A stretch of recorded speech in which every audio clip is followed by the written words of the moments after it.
इतिहास में जब कभी भी हम देखते हैं और सत्य की बात आती है तो राजा हरिश्चंद्र का नाम जरूर आता है, जो सत्ययुग में राजा थे। इनके बारे में कहा जाता है कि चंद्र टरे सूरज टरे, टरे जगत व्यवहार, पर दृढ़ श्री हरिश्चंद्र का टरे न सत्य विचार। चाहे जीवन में कितनी ही मुसीबत आए, परेशानियाँ आए, लेकिन हरिश्चंद्र कभी सत्य से नहीं डिगे।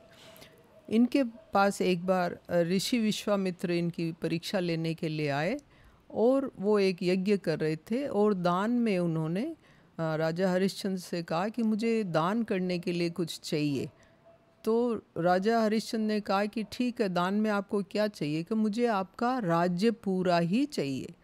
तो राजा हरिश्चंद्र ने कहा कि ठीक है, राज्य तुम ले लो, तो आप दान के साथ कुछ दक्षिणा भी होती है, तो मुझे दक्षिणा भी दीजिए, नहीं तो आपका दान सफल नहीं होगा।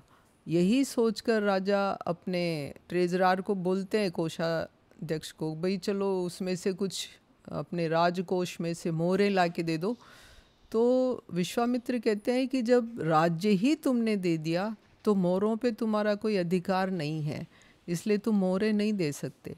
ये सुन के फिर राजा हरिश्चंद्र वहाँ से निकल जाते हैं और अपने आप को एक किसी बस्ती में जाकर बेचते हैं।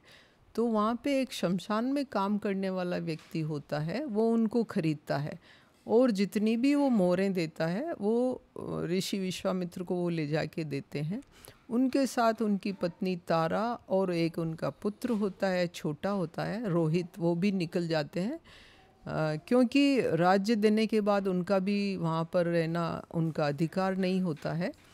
तो जो उनकी रानी होती है वो कहीं किसी घर में काम करने लगती है और इसी दौरान उनका रोहित उनकी माँ के पास रहता है रानी तारा के साथ में, तो बीमार हो जाता है। बीमार होके उसकी मृत्यु हो जाती, तो वो शमशान में लेके जाती है।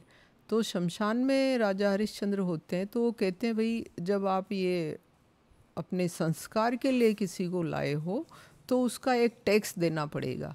तो वो औरत कहती है कि भाई मेरे पास तो कुछ भी टैक्स नहीं है, मेरा पुत्र मर गया है, बारिश की रात है, मैं कहाँ से लाऊं, मेरे पास कुछ भी नहीं है। बोले मैं कुछ नहीं कर सकता तुम्हारी इसमें मदद, तुम्हें टैक्स तो देना ही पड़ेगा, नहीं तो मैं संस्कार नहीं कर सकता। यह सुनकर रानी तारा ने अपनी साड़ी में से आधा टुकड़ा फाड़ दिया और वो कफन की तरह उस अपने पुत्र के लिए यूज़ करने के लिए राजा हरिश्चंद्र को बोला। राजा हरिश्चंद्र ने वो टुकड़ा लेके फिर संस्कार पूरा किया।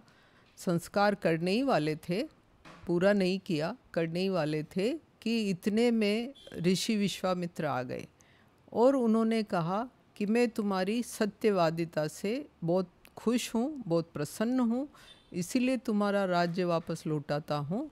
और उन्होंने राजा हरिश्चंद्र के पुत्र को भी वापस जीवित कर दिया और वो खुशी खुशी वापस अपने राज्य को गए। विश्वामित्र कहते हैं कि मैं तुम्हारी केवल परीक्षा लेने के लिए ये सब कुछ कर रहा था, बाकी तुम्हारे बारे में सब जानते हैं और कहते भी हैं, और ऐसा कहा भी जाता है कि जो सत्यवादी वर्ड है वो खाली राजा हरिश्चंद्र के नाम के आगे ही जोड़ा जाता है और बोलते हैं कि चंद्र टरे सूरज टरे, टरे जगत व्यवहार, पर दृढ़ श्री हरिश्चंद्र का टरे न सत्य विचार।